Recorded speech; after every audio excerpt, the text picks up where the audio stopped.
الرحمن الرحیم ابواب الاضاحی اور رسول اللہ صلی اللہ علیہ وسلم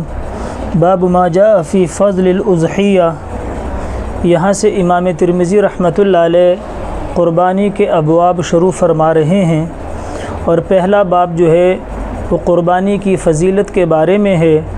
اس باب کے اندر 3 روایات امام ترمذی رحمۃ اللہ علیہ نے نقل فرمائی ہیں۔ پہلی حدیث جو ہے وہ حضرت عائشہ رضی اللہ تعالی عنہ سے منقول ہے، اور حضرت اماں عائشہ رضی اللہ تعالی عنہ کی جو روایت ہے اس حدیث میں 3 عنوان ہیں، بلکہ 3 فضائل ہیں۔ پہلی بات تو آپ علیہ الصلوۃ والسلام نے جو فرمائی کہ قربانی کے دنوں میں اللہ جل جلالہ کو سب سے محبوب عمل جو اللہ کو سب سے پسند ہوتا ہے قربانی کے ایام میں، وہ احراق الدم ہوتا ہے، یعنی اپنے جانور کو ذبح کر کے جو اس کا خون بہانا ہوتا ہے، اللہ کو ان دنوں میں سب سے محبوب عمل یہ ہے۔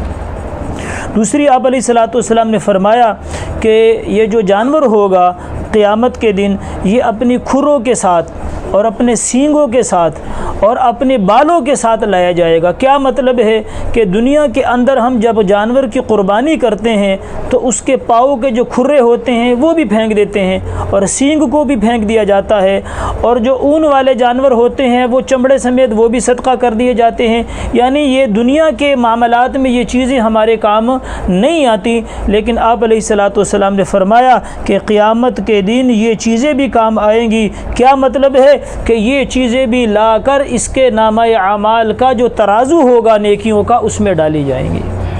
اور تیسرا آپ علیہ الصلوۃ والسلام نے فرمایا کہ دنیا میں ہم جو بھی عمل کرتے ہیں نیک، اس نیک عمل کے بعد ہم دعا کرتے ہیں یا اللہ اس کو قبول فرما لے۔ ہم یقین کے ساتھ نہیں کہہ سکتے کہ قبول ہے یا نہیں ہے، لیکن آپ علیہ السلام نے فرمایا کہ قربانی کا عمل اللہ جل شانہ کو اتنا محبوب ہے، اللہ کو اتنا پسند ہے کہ جانور کا خون زمین پر گرتے ہی اللہ اس کو قبول فرما لیتے ہیں۔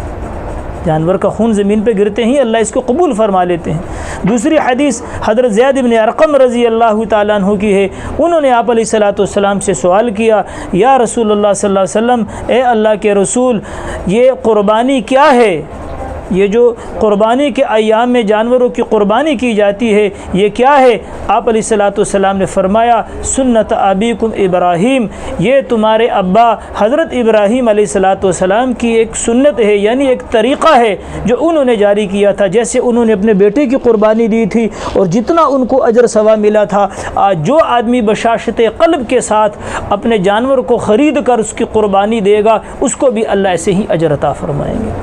اور تیسری حدیث حضور پاک علیہ الصلوۃ والسلام نے اپنی لاڈلی بیٹی حضرت فاطمہ رضی اللہ تعالیٰ عنہ سے کہا کہ اے فاطمہ، جب تمہاری جانور قربانی کا ذبح ہو رہا ہو تو پردے کی حالت میں اس کے پاس کھڑی ہو جایا کر، جب تمہارے جانور کا خون کا قطرہ نکلے گا اللہ تمہارے پچھلے سارے گناہ معاف فرما دیں گے۔ تو یہ بہت بڑی بات ہے، اسی لیے آپ علیہ السلام نے ان روایات کے آخر میں فرمایا کہ قربانی کو بشاشت قلب کے ساتھ کیا کرو، ان خوشی کے ساتھ کیا کرو کہ تھوڑے سے عمل پہ اللہ کتنا اجر دے رہا ہے۔ جیسے تاجر کو تھوڑے وقت میں تھوڑے مال پہ جب زیادہ پیسے ملتے ہیں تو وہ خوش ہو جاتا ہے، اسی طرح فرمایا کہ تھوڑا سا جانور، تھوڑی سی قربانی آپ نے کی، اللہ آپ کو جب قیامت میں اس کا اجر دے گا وہ اتنا زیادہ ہوگا کہ آپ اس کا گمان بھی نہیں کر سکتے۔ اسی لیے قربانی کے بعد آدمی خوش ہو جائے کہ اللہ نے میرے اس عمل کو قبول بھی کر لیا ہے اور اللہ اس پہ مجھے اجر عطا فرمائیں گے۔